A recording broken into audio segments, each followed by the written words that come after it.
Reporter ചാനലിനെതിരെ ബാലാവകാശ commission കേസെടുത്തു. അവതാരകൻ അരുൺകുമാറിനെതിരെയാണ് കേസെടുത്തത്. കലോത്സവ വേദിയിൽ ഒപ്പന അവതരിപ്പിച്ച പെൺകുട്ടിയോട് ദ്വയാർത്ഥ പ്രയോഗം നടത്തിയതിനാണ് കേസ്. തിരുവനന്തപുരം ജില്ലാ പോലീസ് മേധാവിയോട് റിപ്പോർട്ട് സമർപ്പിക്കാനും നിർദ്ദേശം നൽകി. ചാനലിനോടും വിശദീകരണം തേടിയിട്ടുണ്ട്.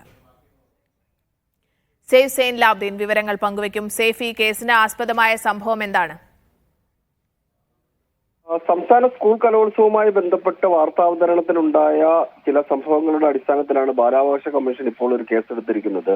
സ്നേഹ, വാർത്തയുടെ അവതാരകനായ അരുൺകുമാർ സഭ്യമല്ലാത്ത ഭാഷയിൽ ദ്വയാർത്ഥ പ്രയോഗം നടത്തി എന്നാണ് ബാലാവകാശ കമ്മീഷൻ പറയുന്നത്. അതിന്റെ അടിസ്ഥാനത്തിലാണ് കമ്മീഷന്റെ ചെയർമാനായ KV മനോജ് കുമാർ സ്വമേധയാ കേസെടുത്തിരിക്കുന്നത്. കലോത്സവത്തിൽ പങ്കെടുത്ത് ഒപ്പന അവതരിപ്പിച്ചതിൽ മണവാട്ടിയായ വേഷമിട്ട കുട്ടിയോട് റിപ്പോർട്ടർ ചാനലിലെ റിപ്പോർട്ടർ അടക്കമുള്ളവർ നടത്തിയ സംഭാഷണത്തിന്മേലാണ് ദ്വയാർത്ഥ പ്രയോഗം ഉണ്ടായിരിക്കുന്നത്. ഇത് സംബന്ധിച്ച് ചാനൽ മേധാവിയിൽ നിന്നും തിരുവനന്തപുരം ജില്ലാ പോലീസ് മേധാവിയിൽ നിന്നും കമ്മീഷൻ അടിയന്തരമായി തന്നെ റിപ്പോർട്ട് തേടിയിട്ടുണ്ട്. ഈ റിപ്പോർട്ടിന്റെ അടിസ്ഥാനത്തിലാണ് FIR രജിസ്റ്റർ ചെയ്യുന്ന അടക്കമുള്ള നടപടികളിലേക്ക് കടക്കുക.